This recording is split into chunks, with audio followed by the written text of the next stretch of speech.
Number 9. Violence that almost banned the film. The ratings board nearly prevented audiences from ever seeing this film in its intended form.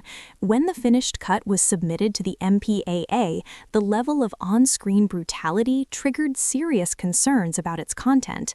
The film faced the very real threat of receiving a restrictive rating that would have severely limited its theatrical release and commercial potential.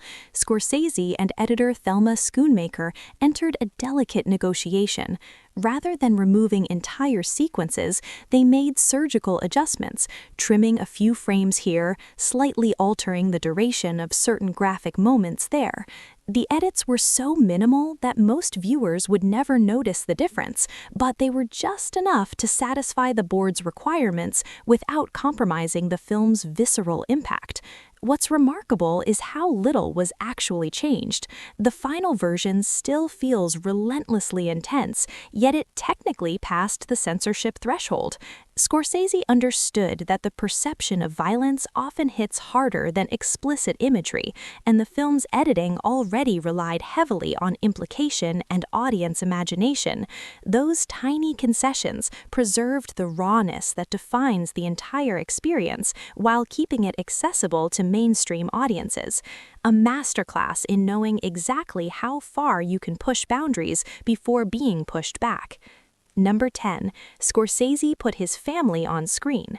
The most authentic dinner scene in crime cinema history was served up by the director's own relatives.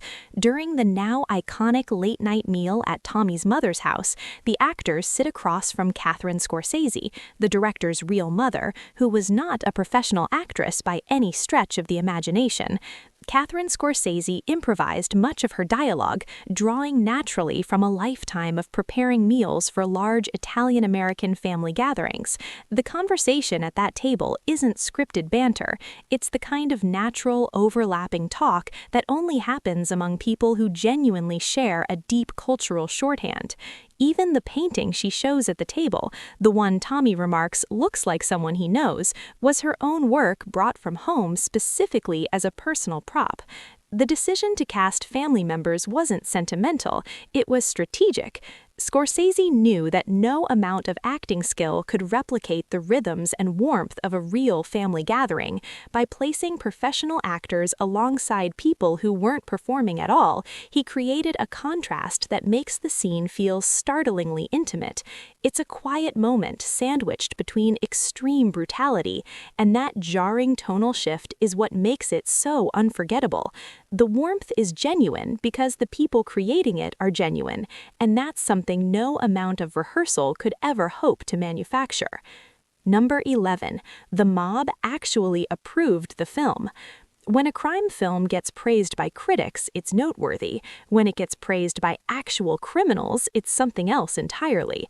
After the movie's release, reports surfaced that real figures from organized crime circles considered the portrayal remarkably accurate, a rare validation that no newspaper review or award ceremony could ever match.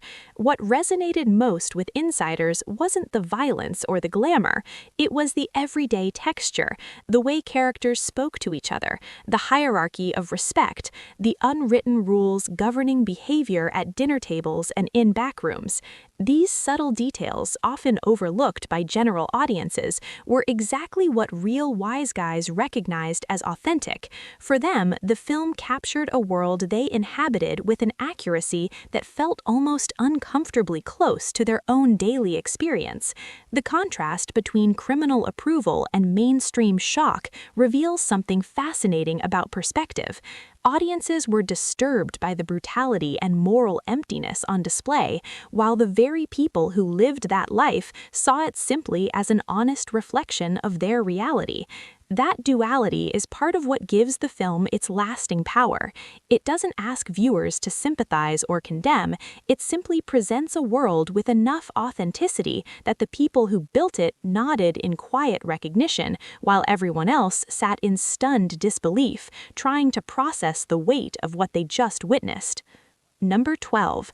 Extras who played hardball. Not all the drama during production happened in front of the cameras. Behind the scenes, a group of background performers created problems that closely echoed the very world the film was depicting. What started as routine extras work quickly escalated into something far more uncomfortable and unpredictable for the entire production team. Several extras with alleged real-world connections began making financial demands that went well beyond standard pay rates. When those demands weren't immediately met, the situation grew increasingly tense.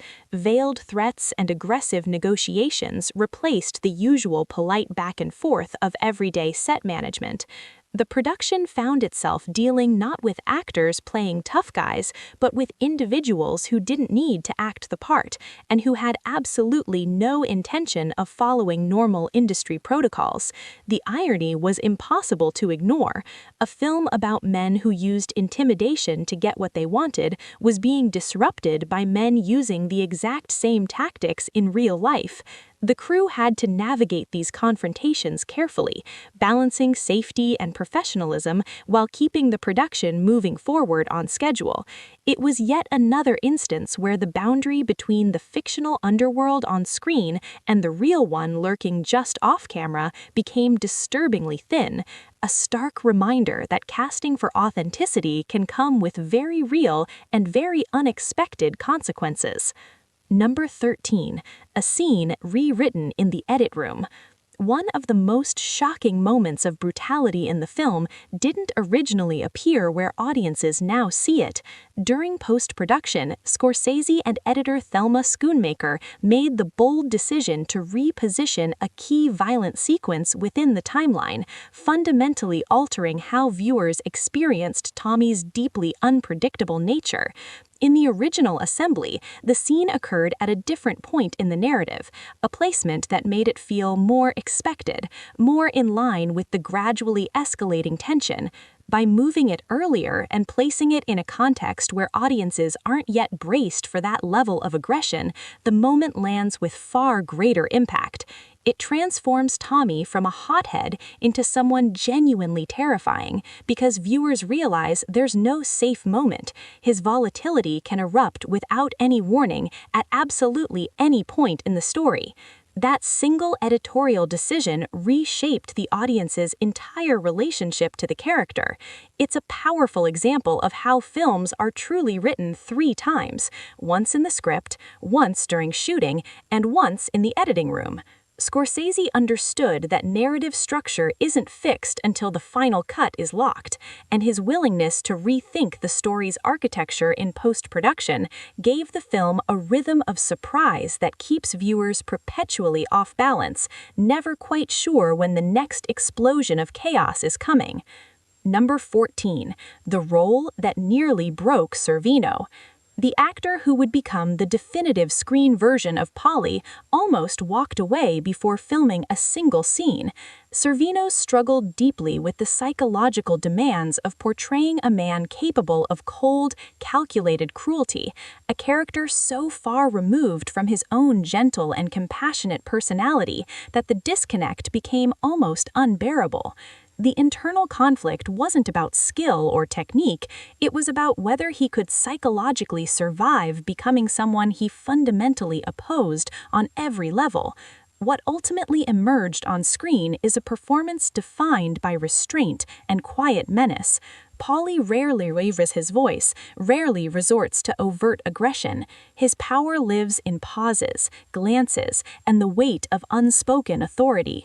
That effortless quality audiences admire required enormous emotional labor from Sorvino, who had to suppress everything natural about himself to find the character.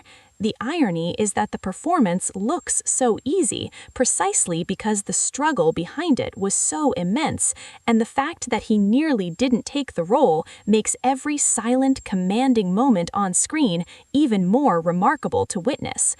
Number 15, fewer crimes than you remember.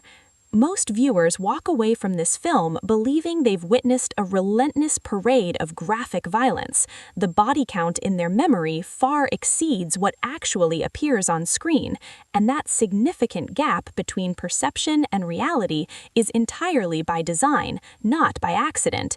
The truth is that the majority of violent acts in the film are implied rather than explicitly shown. Quick cuts, carefully layered sound design, and the aftermath of events do the heavy lifting, while the camera frequently looks away at the most critical moment. Scorsese understood that the human imagination is far more disturbing than anything he could put on film, so he built sequences that activate the viewer's mind rather than simply assaulting their eyes with graphic imagery. This approach of strategic restraint is what makes the experience feel so overwhelmingly intense, despite showing relatively little. By carefully controlling what audiences actually see versus what they think they see, the film creates a psychological impact that far outweighs its explicit content. Viewers fill in the blanks with their own worst assumptions, making the experience feel more brutal and unrelenting than the footage itself supports. It's a masterful